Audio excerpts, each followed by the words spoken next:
such a big deal, but I do. Okay, so I know I had you watch the videos, but I want to make sure that everybody's on the same page with these things. So we're going to kind of hit and miss some of these examples through 5.2. Talk about the key concept that exists inside 5.3. We'll introduce that today.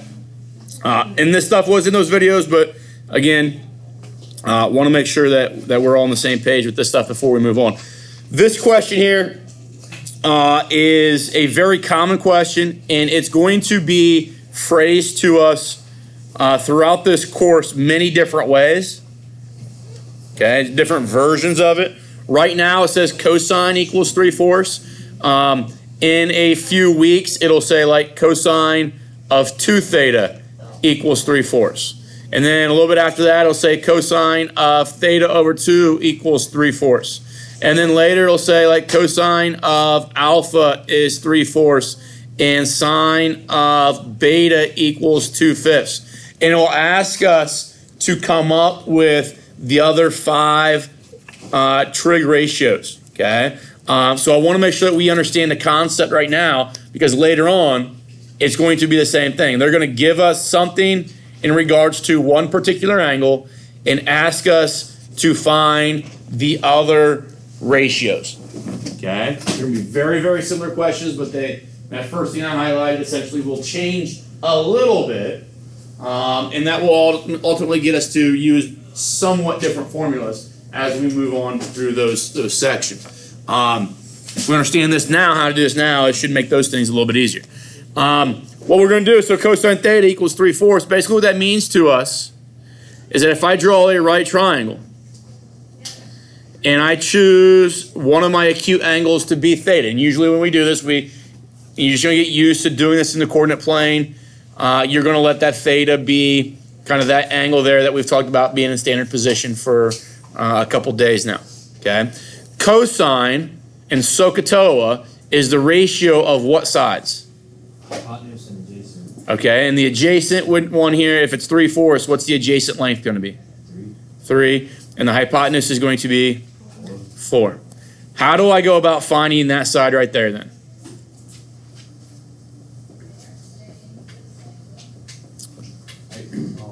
What kind of triangle is this? That's a right triangle. Okay, and what's the number one theorem with right triangles? Pythagorean theorem. So I'm going to say a squared plus b squared equals c squared, right? Does that work for every right triangle? Absolutely. No, most of them do like. So this distance here is going to be 6. So when I plug things in, this is c, right? 4 is c. A or b is 3. So I got 9 plus b squared is equal to 16. So b is going to be root 7. Does that make sense? Subtract 9 from both sides, take square root. And now I've got all 3 side lengths of my triangle. So no matter what we do later on in the course, when they give me some relationship about cosine of theta, 2 theta, theta over 2, whatever it may be, I'm going to first see, based on the information they give me, can I decipher what all 3 sides of my triangle are? Okay? Because now I have all 3 sides, I can kind of complete or fill in the rest of SOHCAHTOA. Yes? If that works on like everyone, then why on some of them did they make us do the where it's like square root 2 and like the ones 2n or whatever, you know? Okay, and we'll get in that, but it's because if this angle here is 30 degrees or 45 degrees or whatever, it really, and it's the same thing right now. And when this one turns out to be, I think, about 41 degrees, it doesn't really matter. I don't know what happened there. It doesn't really matter how big this triangle is. When I divide the opposite side by the adjacent side, or the adjacent side by the hypotenuse or whatever of these other triangles, the ratio is still the same because they're similar triangles. So we'll get into that. I don't know if that's the best explanation. Instead of the other one, because like, I can't remember what every side length is, you know? With special right triangles? Yeah. We'll have to use that. Can't avoid it. But I guess to answer your question, I mean, special right triangles comes from the Pythagorean theorem. So That's all they are. So I thought you said You can, but it's gonna take you a lot of time to do that. It's just easier to learn them. We'll talk about it. Okay, so we got cosine we know was 3/4. Now, if I ask you what a sine of theta, what's the sine of theta going to be? SOHCAHTOA. So O over H, opposite over 5. Okay, so radical 7 over 4. And then tangent of theta is opposite over adjacent. And now here's my hope is that you don't memorize what secant is and what cosecant is and what cotangent is in regards to adjacent over hypotenuse and hypotenuse over adjacent and all that kind of garbage. What I hope you understand is that cosine and secant are reciprocals, right? So it's 1 over 3/4, which turns into 4/3. Good. What goes with sine? Cos.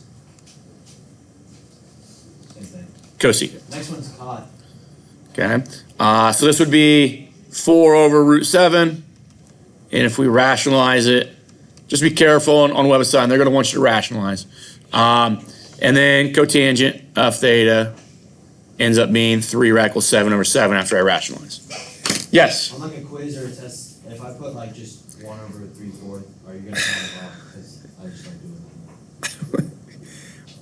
it. The purpose of writing this 4/3 is because later when we get into other relationships, we're going to plug that 4/3 into something and want to evaluate. And it's so much easier to do that with 4/3 than it is with 1 over 3/4. And I need more attempts on 5. All right. So let's do this real quick. Let's talk about developing a technique here for checking this. Okay. Now, if you guys remember back to geometry, and we'll talk about this a little bit more in this class as well. But if I have these side lengths of this triangle, do you guys remember the tool that allowed us to find this angle measurement if I knew the side lengths? Yeah. What? Wait, what did you ask again? If I want to find theta, and I know these side lengths, do you know how we did that in geometry? If I know. Didn't like the cosine, like the negative one? Okay, so if I've got cosine of theta equals 3/4, give myself a little bit more room here. That's an equation, okay? And theta right now is an unknown value, but theta is an argument. It's inside those parentheses, so I can't just like divide by like cosine or something like that to get this theta. It's like a logarithm or an exponential when we have to use those as inverses to solve one another, right? If like x squared and square root of x, I have to use those as inverses to solve one or the other.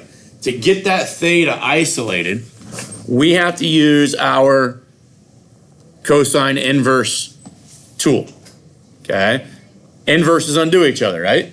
Yep. Okay? So if I take the inverse of the left-hand side, what's going to happen here, and we'll talk a lot more detail about this, there's a cancellation property for certain measures of theta, which we're going to use here. And then come over here and do the same thing. And it leaves me with cosine inverse of 3/4. Now your calculator has the capacity for us to type in cosine inverse. So now in Desmos, you have to actually go to functions. You have to bring up this little keyboard, go to functions, hit cosine inverse. And I'll type in 3/4. And it gives me that. And I'm in degrees right now, so it's going to give me that as my degree, okay? I think you can type in, like I just hit the shift 6 key to put that superscript, and I can type in -1, and then go 3/4, so it'll do the same thing. What I like to do, and this is the kind of the old world way of writing cosine inverse. Before we had technology, they would call it arc cosine. And it does the same thing. Wait, so cosine means what? I know it means Cosine inverse. Yeah, but what does that mean? Like, what do we use that to find? So that tells me if I've got a triangle. Let's get back to. Give you the cosine of it. You use that bad for you or Yeah. So if I've got, so we had the point No, that wasn't right. Yeah. You put arc with sine and tangent too. Yeah, you can do it all. So we've got right now happening in here a triangle that this was 3, or so this was radical 7, this was 3, and this was 4, right? So let me make that triangle. So it'd be 3 comma square root of 7. It'd be actually to there. So I've got this triangle with the information that I was given, right? With that being theta, this was 3, not 3. This was 4, this was 3, this was root 7. What this here is doing is actually telling me how big that angle right there really is. It's 41.409 degrees. Using the cosine. Yes. Okay, now here's why I'm doing this, because I want to check. I want to check to see, are these ratios here correct? Okay, so what I'm going to do is I'm going to call this A. And this will be a practice, guys, that I want you guys to learn. Now we're going to learn it the first time, maybe not.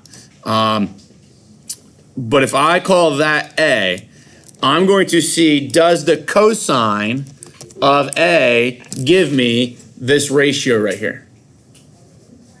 Does that make sense?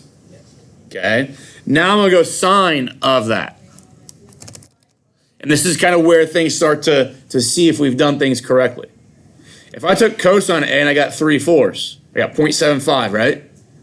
When I take sine of A, I get 0.66143. So that number right there better turn into what decimal? 0.66143. Right, so let's see if it does. If I type in square root of 7 divided by 4, is that validation that this is the correct ratio for this particular problem? Yes. Okay, and I can do the same thing then with 3, so 0.88, and now I'd be looking at tangent, and they are the same then.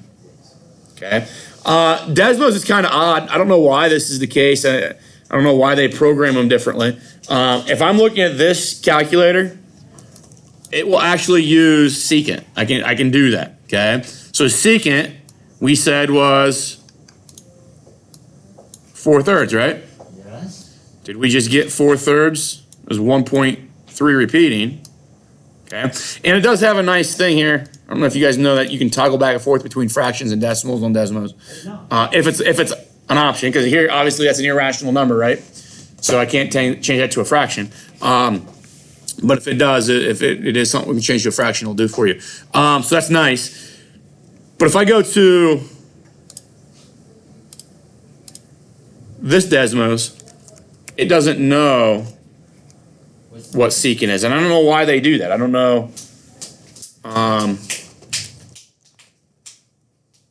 if I type in secant of like 41, it doesn't know what that function is. It doesn't support it. Okay. So I think I made that comment to you last time I was in class, that Desmos doesn't recognize secant, cosecant, cotangent. It does if you use the graphing calculator. It does not if you use the scientific calculator. All right, so is that okay with everybody? Does that make sense? Yes.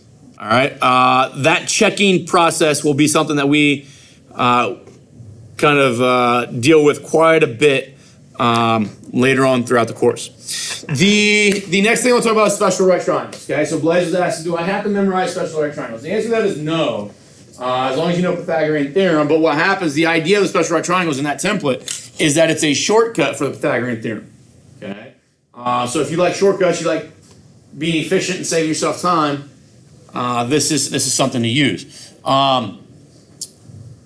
When I was in school, when your parents were in school, you probably had to memorize a chart like this. I remember my teacher, Mr. Leidy, we had multiple quizzes. He just gave us this chart, and we had to fill in everything up there. Okay, and that was kind of a pain in the butt. And I don't want you to do that, because you've heard me say before that memorization will fail you, right? Yeah. Okay, so here's my argument, okay?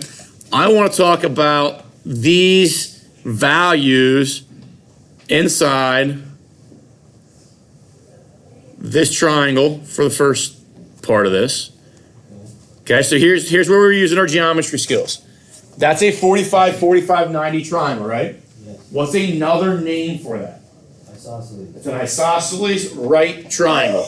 So if it's isosceles, these sides here are the same number, right?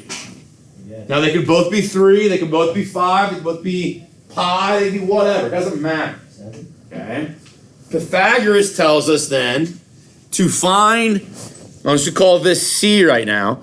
To find C, don't I take C squared is equal to A squared plus B squared? Yep. But my A and B now are both N, right? Yep. So don't I get C squared is equal to 2N squareds? If I square root that, don't I get, what's the square root of N squared? 2n. What? So if I square root this thing, N. that turns into radical 2 times radical N squared, right? That radical N squared turns into N, and then that radical 2 is just radical 2. So that's what my hypotenuse ends up being.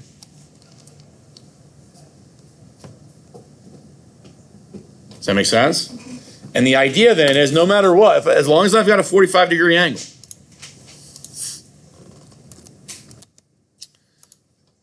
You said memory will fail you, but you want us to memorize this. but there shouldn't be I mean, A squared plus B squared equals C squared, that's not memory, that's just common knowledge, right? It's something we know.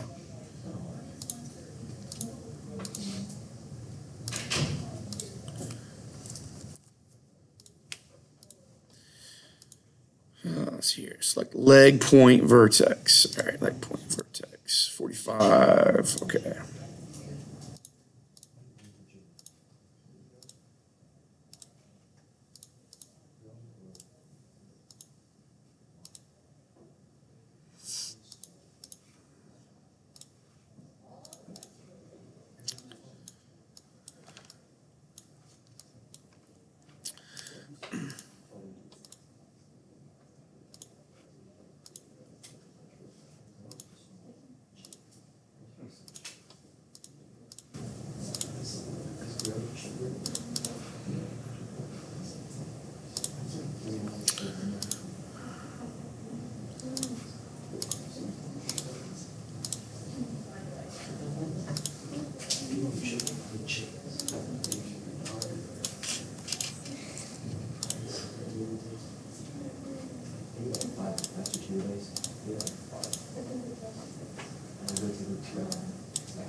All right, so here's the idea of what we just figured out. It does not matter that as long as I move this point, am I always going to get a right triangle here that has a 45-degree angle in it?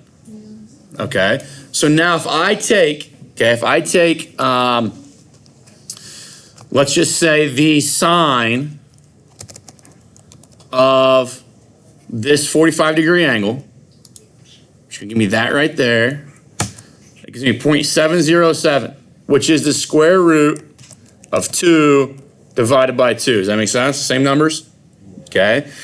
Now, does that end up being the same thing as if I take this 45-degree angle, it's going to give me this side here. This is the opposite, right? This purple one is the hypotenuse, right? So let's take the blue one. I'll take I divided by the purple one, K. See what number that gives me. You're seeing it gives me 0.707, right? Yes. Okay. So now as I move this point D along, or I said point D along that ray there, or C along the x-axis here, do these numbers change? Sine of that, so that angle 45 is staying 45. I'm not changing the angle when I do this, right? So 0.707 changes, which is the square root of 2 over 2. Okay? When I divide I and K, so that right there, that I divided by K number right now is this blue segment divided by that one, right? Okay, so let me show you like in a text version here. Let's go latex. Let's go I divided by object K. All right, so right now, it's taking those two numbers and finding their quotient, right? And here is where that quotient is, 0.707. Do those numbers change when I go, it's point C. Do those numbers change when inside the quotient? But does the quotient change? No. No, my divisor and my dividend change, but my quotient does not.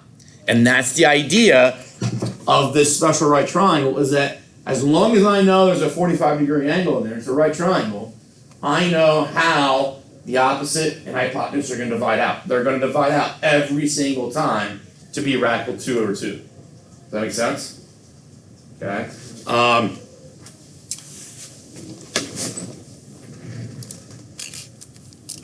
So when they ask me, okay, what is the sine, cosine, tangent, all that kind of stuff of 45 degrees, like I said, sine of 45, I can go back to what we were doing with specific values, but again, I don't care what those values are. They're always going to be in this relationship to one another. So sine is n over n root 2.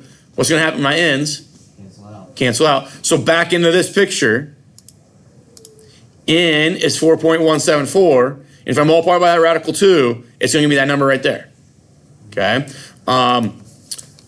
So the n's cancel out and leaves me 1 over root 2, which if we rationalize that, it gives me a radical 2 over 2.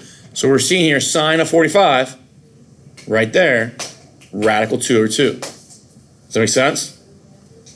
Is it going to be wrong if you leave it as 1 over radical 2? No. I mean, I'd accept that. WebSign might reject it. Because that's hard. No, it's not. To make it that one? That's confusing. The other Just multiply by radical 2 over radical 2.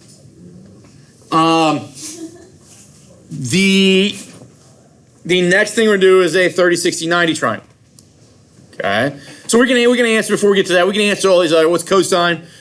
Well, cosine is going to be cosine of 45 adjacent divided by hypotenuse, right? Okay, still taking n divided by n radical 2, and then tangent is opposite over adjacent, so n over n gives me 1, right? Okay, so now if I do 30, 60, 90 triangle, so I kind of show you where this comes from. Let's say this is 60 and that's 30. Okay. This actually comes from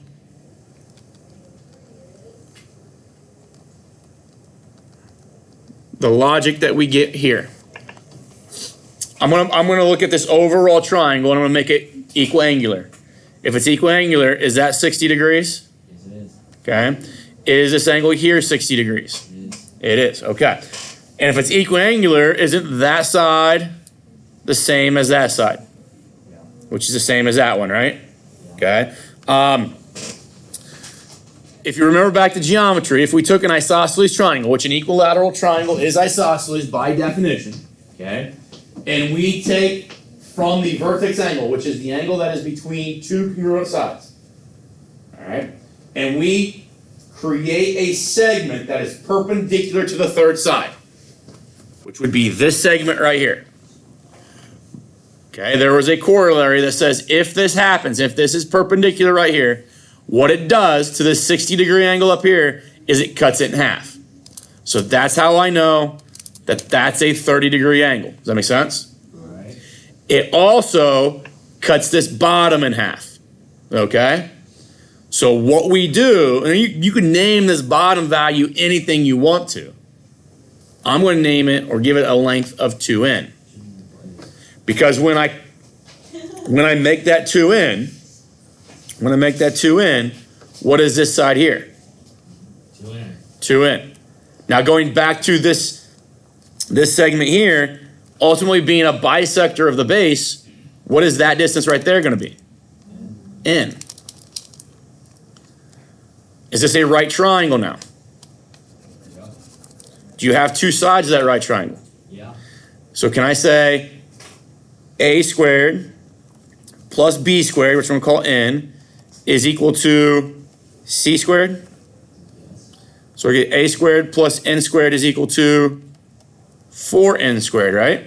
Yes. Does that mean a squared is equal to 3n squares? Yes. Does that mean a is equal to root 3n squared, which is root 3 times root n squared? What's the root of n squared? N, and then the root of 3. So across from a 60-degree angle, we get n radical 3. Remember those relationships? N radical 3, and 2n for a 30, 60, 90 triangle. Now again, I'm not going to show you it with GeoGebra, but it's the same idea as if I had a 45-degree angle there.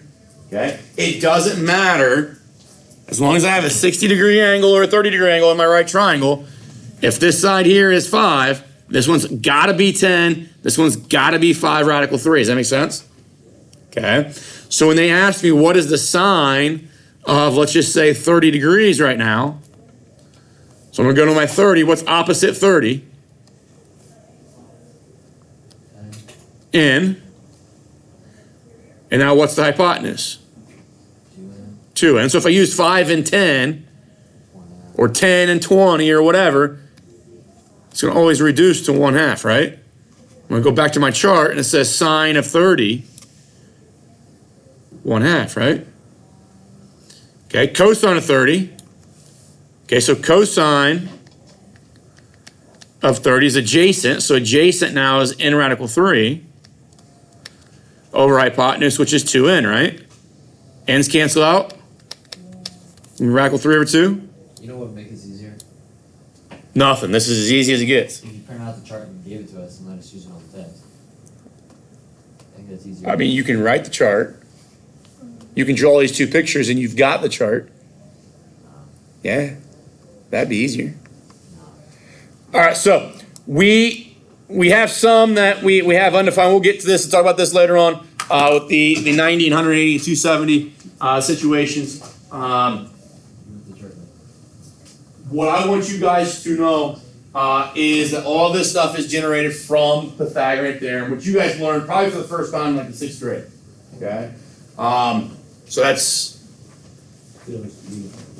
hopefully a relationship that we can use, and we're going to use over and over and over again. Now here's the thing. Why do we have templates for those? Why do those have certain relationships that exist? Because there's still a lot of those, some of them are rational, like 1/2 or 1 or whatever. But n radical 2, or n over n radical 2, which turned into be radical 2 over 2, that's an irrational number. Okay? Radical 3 over 2, that's an irrational number. Okay? But we've got these situations that we're able to see geometrically. We're able to prove them geometrically very easy. And we know that now, no matter what, that ratio of sine of 30 is always 100% of the time going to be 1/2. The cosine of 30 is 100% of the time going to be radical 3 over 2. Well, what happens when we go and ask you what the sine of 40 is, or the cosine of 40? Okay? We could maybe do some geometry that produced a template for a triangle that has a 40-degree angle in it. But think about this. Does that make a whole lot of sense to do? No. No, because the next triangle might have a 41-degree angle. And do I want to memorize a template for that? No. No, the next one might have an angle of 41.23. Do I want to memorize a template for that? No. No, so there's actually an infinite number of templates that I'd have to remember, because depending on what they give me as an angle, right? Does that make sense? Yeah. Now, they give us most commonly 30, 60, and 45, so we're going to use those. But if it's some other angle, we have to turn to our calculator, and our calculator will present those values to us, okay? Now, your calculator is getting those values kind of maybe theoretically the same way as what we were doing a moment ago by taking opposite sides and hypotenuses of certain triangles and dividing them and getting a particular quotient, okay? Back before our calculator, so your parents maybe, or maybe people a little bit older than your parents, when they were in trig, they had to memorize these charts, okay? And then they had to, when they had these charts, if we look at this, I know it's really hard to see these numbers, but that first column there is degrees, and it's only integer degrees from 0 to 90. They memorize Okay? this? So, what would happen then, some of these things they would memorize, and others they would probably have the chart, but here's the thing, it only goes integer degrees. I then, if I want like 23.25 degrees, I have to use a process called interpolation with the information inside the degree of 23 and information inside the degree of 24. And I'm going to have to use that process to actually get the sine, cosine, tangent to go with 23.25 degrees. Does that make sense? And that's a pain in the butt, but it's a math problem that I would have to do as preliminary work to actually target what we're trying to use that number for. Does that make sense? Your calculator does it instantaneously. If I type in sine of 23.25, it instantaneously gives me that information, right? Now what I want you to understand is that your calculator is not programmed with this chart. That would be also an infinite sized chart. Does that make sense? Because you can give me any string of numbers that you want to, and you type that in your calculator, it's going to spit back what the sine, cosine, or tangent of that is. You're just the logistics of using your calculator to store a chart doesn't make sense. It would be an infinite number of things that the programmer would have to type in, and they can't do that. Okay? We don't have enough memory to do that. So, how does your calculator generate these things? Your calculator, and we're going to talk about this later on, uses what we call a Maclaurin series to approximate the sine, cosine, tangent waves. Have you guys talked about sine, cosine, tangent waves in physics? Like sound waves, light waves, that kind of stuff in physics yet? No? Your calculator essentially turns these things into functions. Okay? And if we know anything about functions, which we should know a lot about functions, if I have an input of 40 degrees and it's a function, my calculator is going to give me the one and only one output that attaches to 40. Okay? So this section here, these examples, just trying to get you to use your calculator, make sure you're in the right mode. But you're going to type in tangent of 40, and it's going to spit back a number to you. And that means no matter what, if my triangle is a 40-degree angle, no matter what the side lengths are, the opposite divided by the adjacent is going to give me, in this case, if I type in tangent of 40, okay, the opposite side divided by the adjacent side of any triangle that has a 40-degree angle in it is going to be 0.839, and as far as I want to go, but that's the ratio of the opposite side and adjacent of a 40-degree angle. That make sense? Yeah. Okay. So your calculator can do a lot of that work for us. All right. The reason I talk about that stuff is I think a lot of people get lost and confused about what, I'm using my calculator, I know how to do the process, but what is it really doing? What is that 0.893 number? Okay. And I think that gets lost on people, so we'll make sure we understand that. Whenever they ask you to solve a triangle, all they're doing is saying find all 6 measurements. Okay, so here's the idea. Now, you said, do I have to use the special right triangle stuff? In this case, you do, because if I'm going to use Pythagoras, I need two known values, right? Yeah. Here, I don't know 2 known values. So here's the idea. Here's what we do. We take this triangle. Okay, and I kind of view it as like a transparency. Like I'm going to take that triangle and I'm going to lay it right on top of that. Does that make sense? All right. Okay. So this would be, if this is a 30, 60, 9, I'm going to make this my template. So 30, 60. This is going to be across from 30 is n, across from 60 is n radical 3, and across from 90 is 2n. Okay. So the moment that I take this thing and lay it on top of that, Easy. okay, do we see that right here is the only place that an algebraic expression, 2n, got placed on a numerical value of 12? Does that make sense? So when that happens, those 2 triangles, the way I drew them, were congruent, right? If they're congruent triangles, then those corresponding parts are congruent, correct? Yeah. So can I say 2n is equal to 12? So what's n? 6. So that would be A in this case, right? What's B going to be then? 6 radical 3. Okay? So you guys remember doing that in geometry, right? Yeah. Okay, that's going to be a fundamental thing for us to do in trig in a lot of our problems. Does that make sense? Okay. Now this is the same thing, but what's different about the angle that they give me here? It's in radians. It's in radians. So what is pi over 6 in degrees? Yeah. Okay, if you don't know, Is it 30? could you do this? Is it 30? Okay, it is 30 degrees. So this would be 60, right? So cross from 30 is in, cross from 60, in radical 3, cross from 90, 2 in, right? Is that my equation? Yeah. Okay, so is n going to equal 72.3 over root 3? Yeah. And is 2 in then twice that? That make sense to everybody? Okay. I'm going to skip these. Okay, Yay. these weren't. These are in the video that I asked you to watch the other day. So make sure you go back and watch those. Okay. How you know I didn't watch it? Huh? What? I know everything. Dude, when's my birthday? March 13th. March 11th. March You 11th. always get so close. I said 13th last time. Didn't I? Yeah, you did. Can we help you? I'm gonna observe Can I go to it the capacity. bathroom? Can I go to the bathroom? Yeah. I hate So what I want to talk about, guys, is this. We got a couple minutes here to do that. What we like to do is we like to insert our triangles, no matter what triangle it is I gave you. So this triangle here, okay? This triangle here, it'd be nice if I could just insert that thing into the coordinate plane. Same thing here. Makes things so much simpler, okay? So what we do is we take any triangle we want to and readjust it and place it so that the vertex is on the origin and one of our sides or legs of our right triangle is the positive x-axis, okay? So this is the definition of our 6 trig functions, all right? It says let theta be an angle in standard position. That means your positive x-axis is an initial ray, and it says point P, which is located at x comma y, is a point on the terminal side, okay? So looking over here, okay, that's the situation that they got us looking at, okay? Really all we have right now is, like, based off the definition, is that they give me this. I've got this as my initial ray, and that's my terminal ray. Does that kind of make sense? Yeah. Okay?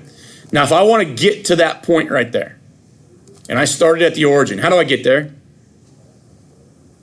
Blaze? But this is a rectangular coordinate system. You can't move. So when I plot points, you never, if I give you the point 2, 3, do you ever go from here and go straight there to 2, 3? You can go that way and then that way, like stairs. So you go up and over? Yeah. Okay, I'm going to go over and then up because of the way that this is structured. But how far over do I have to go? X. How far up do I have to go? Y. What do you know about every vertical and every horizontal line compared to one another? They're parallel. No, perpendicular. Perpendicular. Okay, so does that give me a triangle? Yes. A right triangle, right? I'm going to have theta here, right? So if I've got theta and they ask you what is the sine of theta, let's do it this way. Let's do an easy one. What's the tangent of theta? It's opposite Y over X. over adjacent, right? So if I tell you that this point here is 4, 4, what would be the tangent of theta? Tangent theta would be 1. Why? If it's 4 over 4, that's 4 and that's 4, right? What kind of triangle is this? It's an isosceles right triangle, which is 45, 45, 90, right? Okay. And if I go opposite divided by adjacent of 45, 45, 90, or if I take tangent of 45 on my calculator, it's going to spit back 1. Does that make sense? Yep. Okay. So what happens then is, okay, well, if I want sine or cosine, well, then I have to use this distance here, correct? Yeah. Okay. Well, how can I find that distance if this is a right triangle? How can I find that R value they're talking about? Is it still 45, 90? Well, it might be 45, 45, 90. It might be 30, 60, 90. It might be 40, 50, 90. It might be 189, 90. You still know that it's 4, 4? Distance formula, which is just the Diagram. Pythagorean theorem. Okay. So R is going to equal x squared plus y squared underneath the root, right? Okay. So if this was like 4 and 4, this ends up being 4 radical 2, right? Okay. What's going to happen? So what happens then? So R is this little expression, but if I look at then sine, cosine, and tangent, sine is opposite over hypotenuse. R being the hypotenuse. Okay. As we'll come back to this and talk about more of this on Monday. We'll start here on Monday and just do that whole discussion again. But what is a really nice number to always divide by? Not 7. 1. 0. But you can't actually do the division. So when I say that we divide by, can't divide by 0. So we're really not doing division, right? So the best number to divide by is 1. So what we like to happen is we like that R value, the radius, I'm going to call it a radius. You'll see why I call it a radius later on. The radius to be 1. Okay? Because then sine of theta is just the y value of that ordered pair. Does that make sense? Okay? Cosine of theta then would just be the x value of that ordered pair. And that's going to be a really nice thing for us as we move on. Right now, what is happening here is that we don't necessarily care how big that R value is. They're gonna have this situation here. They're gonna give you an angle, okay? They're gonna give you this point D, whatever point D located at right here, and they're gonna ask you, okay, find sine, cosine, and tangent using that information, okay?